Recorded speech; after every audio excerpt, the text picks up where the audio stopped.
êtes sur Medi 1, merci de nous rester fidèles et soyez bienvenus dans ce nouveau numéro de l'invité de la rédaction. Réussir dans l'entrepreneuriat, quelle est l'importance de l'éducation financière dans sa vie professionnelle? C'est la thématique principale abordée dans l'ouvrage « 7 conseils pour réussir dans l'entrepreneuriat ».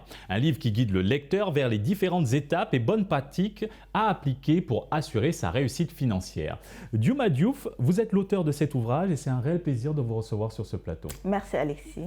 Madame Diouf, d'abord, qu'est-ce qui vous a inspiré à écrire un livre sur l'éducation financière?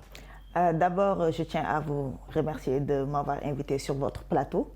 Les 7 conseils financiers pour réussir dans l'entrepreneuriat viennent à son heure parce que nous sommes dans un écosystème assez dynamique. Les jeunes entreprennent énormément. Les jeunes, les femmes, on entreprend énormément. Donc, le livre traite de l'importance de l'éducation financière dans l'entrepreneuriat. Comment mieux gérer ses finances au quotidien quand on commence à se lancer? C'est ça. C'est ça. Et pourquoi 7 conseils précisément? Parce que j'ai voulu être simple, basique, parce que les finances, des fois, les gens trouvent que c'est assez compliqué, ça peut les embrouiller. Donc, j'ai voulu faire simple, utiliser des termes basiques pour qu'un entrepreneur lambda puisse comprendre l'importance de l'éducation financière dans la gestion de son entreprise. Quel est le public cible de votre livre? Ce sont les entrepreneurs. Ce sont les entrepreneurs parce que les gens, ils ont des projets brillants, des idées innovatrices. Cependant, ils sont confrontés à la gestion de l'argent. Ils ne savent pas comment gérer leur argent, comment séparer leur argent perso de leur argent pro. Et quels sont les principaux concepts financiers que vous abordez dans votre livre? D'abord, ce sont des conseils, disons, un peu techniques, juste un peu. En même temps, c'est assez simple. D'abord, le premier conseil, c'est de séparer votre argent perso de votre argent pro. Une base essentielle. Une base essentielle. Parce qu'en tant qu'entrepreneur, dès qu'on lance une activité, une entreprise, on a tendance à se l'approprier. Donc, on a fait sa propriété. Les gens n'arrivent pas à dissocier ce que l'entreprise a comme argent et leur argent personnel. L'entreprise est une personne morale. En tant que personne morale, l'entreprise doit avoir son propre patrimoine. Donc là, on doit définir les actifs de l'entreprise et son passif. Et quels sont les défis les plus courants auxquels les gens, et particulièrement les entrepreneurs africains, sont confrontés en matière de finances personnelles? En matière de finances personnelles, les entrepreneurs africains ne planifient pas. Ils ne font aucun budget. Ils ne font aucun budget. Par exemple, ça c'est le deuxième conseil du livre. Il faut planifier. C'est-à-dire qu'il faut faire des projections financières. Savoir où l'on va. À court, moyen et long terme. D'abord, avant de démarrer un projet, il faut d'abord établir un plan de financement. C'est vrai que souvent la passion l'emporte sur la raison et ce livre vient à son heure pour nous orienter vers la meilleure gestion de nos finances au sein de l'entreprise. C'est ça, c'est ça. Là, quand vous démarrez votre projet en tant qu'entrepreneur, vous devez savoir si ce que vous avez comme argent va suffire pour financer le projet. Vous allez faire le prévisionnel. Dans ce livre, on a défini des tableaux. Il y a différents exemples visuels. Exactement. Par exemple, il y a le prévisionnel de trésorerie pour faire la planification sur vos encaissements et vos décaissements prévisionnels. Il y a aussi le plan de financement jusqu'à 3 ans et qui peut être à tout moment ajusté. Parce que nous sommes dans un environnement assez... Il y a des facteurs externes qui peuvent venir tout chambouler. Avant même d'ouvrir ce livre, quels sont les conseils les plus importants que vous donneriez à quelqu'un qui souhaite améliorer sa situation financière? Un entrepreneur déjà en activité, mais qui se retrouve dans l'embarras dû à une mauvaise gestion des finances de son entreprise. D'abord, de tenir une bonne comptabilité. Le talent d'Achille de plusieurs entrepreneurs. Et c'est très simple, parce que d'abord, la technologie est notre allié.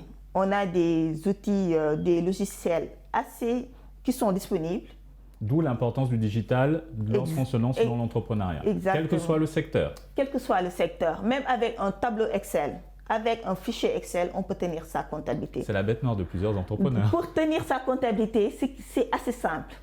On enregistre l'ensemble des opérations. Enregistrer, c'est-à-dire si on vend une robe, on note vente. Si on achète un tissu, du tissu, on note ça. Madame Diouma-Diop, vous êtes titulaire d'un master en comptabilité et gestion financière. Présentement, vous êtes responsable financier et comptable avec plus d'une dizaine d'années d'expérience dans le domaine. Vous êtes donc en terrain bien connu par rapport aux thématiques abordées dans votre ouvrage. Et depuis des années, vous formez aussi des entrepreneurs en éducation financière. Qu'est-ce qui ressort le plus souvent des besoins de ces derniers pour réussir dans leur vie d'entrepreneur?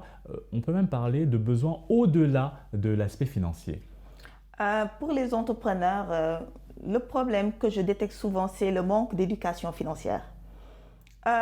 D'abord, à chaque fois, ce que j'explique, c'est votre projet, c'est comme une voiture. Vous êtes le pilote ou le conducteur. D'abord, vous êtes actuellement dans un point A. C'est la date de démarrage de votre projet. Et vous voulez aller à un point B, qui est la situation de rentabilité souhaitée. Donc là, vous allez définir votre trajet. En tant que pilote, vous allez définir votre trajet. Et c'est ça la planification financière. Quand vous définissez votre trajet. Donc là, vous allez démarrer votre voiture, vous démarrez votre projet. Vous avez déjà fait vos projections, vous avez déjà étudié la rentabilité de votre projet. Donc vous démarrez. Et quand vous démarrez, donc il y a les moyens investis. Les moyens investis, c'est le carburant, disons. Et vous allez voir ce carburant-là, en cours de route, comment est-ce que ce carburant va être suffisant pour arriver à un point B. C'est-à-dire là, intervient le tableau de bord. Vous allez jeter un coup d'œil à votre tableau de bord. Et là, on aura les indicateurs de performance pour voir si vous avez emprunté le bon trajet, si vous pouvez aller plus vite ou si vous devez réajuster des choses.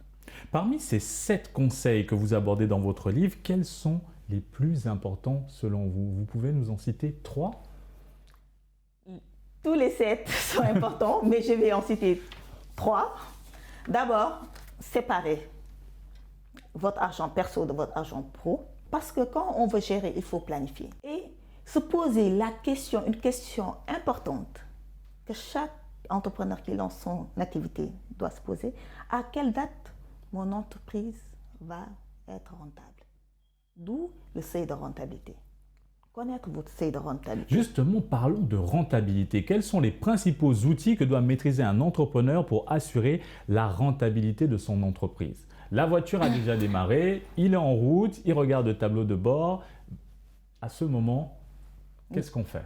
À ce moment, il faut maîtriser les charges et booster vos revenus. Et avec la maîtrise des charges, il faut faire attention. Parce que ce n'est pas diminuer.